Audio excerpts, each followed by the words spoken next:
Casualty হয়েছে, অত্যন্ত দুঃখজনক।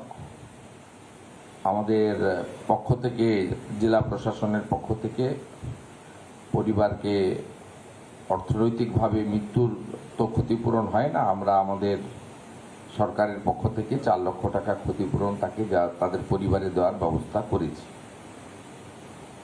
বাকি আমাদের ওখানে জেলা শাসক এমপি দার্জিলিং রাজু বিস্তা তারা স্পট ভিজিট করেছেন। আমাদের নবান্ন থেকে এবং ইরিগেশন ডিপার্টমেন্টের কন্ট্রোল রুম থেকেও, ডিজাস্টার ম্যানেজমেন্টের কন্ট্রোল রুম থেকেও প্রতিনিয়ত ওখানে আমাদের খোঁজ খবর রাখা হচ্ছে এবং যা যা মেজার নেওয়ার দরকার সেটা নেওয়া হচ্ছে।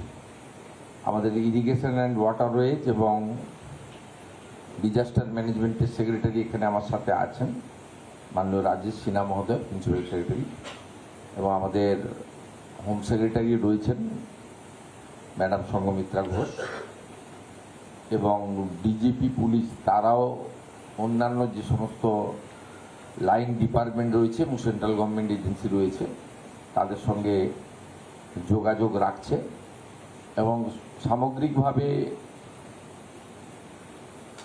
নিয়ন্ত্রণেই আছে। এবং পর্যটকদের আটকে থাকা বা তাদের কোনো অসুবিধার কোনো মেজর খবর আমাদের কাছে নেই। যদি থাকে তার জন্য দার্জিলিং জেলা প্রশাসন এবং শিলিগুড়িতে তারাও কন্ট্রোল রুম রেখেছেন। প্রত্যেককে আমরা ডাইভারশন রোড দিয়ে সরকারি খরচে, সরকারি ব্যবস্থাপনায়, পুলিশের সহযোগিতায় এবং আমরা সেখান থেকে তাদেরকে নামিয়ে আনবো, এটুকু আমি আশ্বস্ত করতে পারি। এই সংক্রান্ত বলবেন? বলছি, এই যে একদম সমতল থেকে পাহাড়ের সিকিম পর্যন্ত এই যে রাস্তাটা, তার মধ্যে একসময় আপনার 25টি vulnerable landslide risk point identify হয়েছে। তার জন্য একটা পার্মানেন্ট কোনো সলিউশনের জন্য একটা চিকিৎসাপাতি হয়েছিল। এইরকম ধরনের কোনো পরিকল্পনা যে এই যে ভালনারেবল ল্যান্ডস্লাইড পয়েন্টগুলো 25টি যে রয়েছে, কারণ এটা স্ট্র্যাটেজিক্যালিও খুব ইম্পর্টেন্ট রাস্তা, তাহলে সেই ক্ষেত্রে কি মানে কোনো পরিকল্পনা রয়েছে? ইতিমধ্যে তো দুবার আমি ওখানে গিয়ে মিটিং করেছি, এখানে সচিবালয়ে একবার মিটিং করেছি। পরিকল্পনা নিচ্ছি, কিন্তু একটা পরিকল্পনা নিতে গেলে ওখানে সয়েল টেস্ট, বিপিআর বানানো, বরাদ্দ করা, বরাদ্দ কোনো ফ্যাক্টর নয়, বরাদ্দ আমরা পাহাড়ের ক্ষেত্রে বা উত্তরবঙ্গের ক্ষেত্রে আমাদের অগ্রাধিকার সর্বোচ্চ থাকবে। সেগুলো করতে তো আমাদের একটু সময় লাগবে, কিন্তু আমরা মানুষের যতটা কম ক্ষতি হয়, প্রকৃতি সর্বশক্তিমান সবাই জানে, কিন্তু যতটা কম ক্ষতি হয় সেটা আমরা তার পরিকল্পনা নিয়েছি। আগাম যেগুলো করার দরকার, 2025-এ যে ডিজাস্টার হয়েছিল সেই রকম যাতে বড় কিছু না ঘটে, ব্যাপক প্রাণহানির ঘটনা না ঘটে, মানুষ বাস্তুচ্যুত না হয়, এর জন্য আমরা আগাম কিছু ব্যবস্থা নিয়েছি। এবং আমাদের মানে আর্লি মর্নিং ভোর 5টা, 5:30 থেকেই সবাই সক্রিয় ছিল, সক্রিয় আছে, সক্রিয় থাকবে।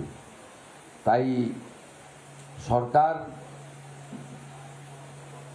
এই বিষয়গুলিতে, বিশেষ করে পাহাড়ি এলাকা এবং আমাদের উত্তরবঙ্গের এই বিষয়গুলিতে সরকার যথেষ্ট যত্নবান রয়েছে। সিনিয়র আধিকারিকরা অন্যান্য দপ্তরের সঙ্গে সমন্বয় করে ব্যবস্থা নিচ্ছেন এবং আমাকে তারা সকাল 6টা, 6:30 থেকেই রিপোর্ট দিচ্ছেন এবং তাদেরকেও আমি প্রপার অ্যাডভাইস করছি যা যা করা দরকার।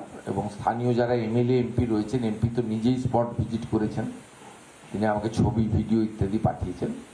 এলাকার বিধায়করাও তাদের মানুষের পাশে থেকে করছে বিষয়টা নিয়ন্ত্রণে। প্রথমত আমাদের হাসিমারা এলাকাতে একটি টি গার্ডেনের বাচ্চার দুঃখজনক মৃত্যু ছাড়া বাকি এমনি কোনো আপনার লস হয়নি, ক্যাজুয়ালিটি হয়নি বা কোনো ইনজুর নেই।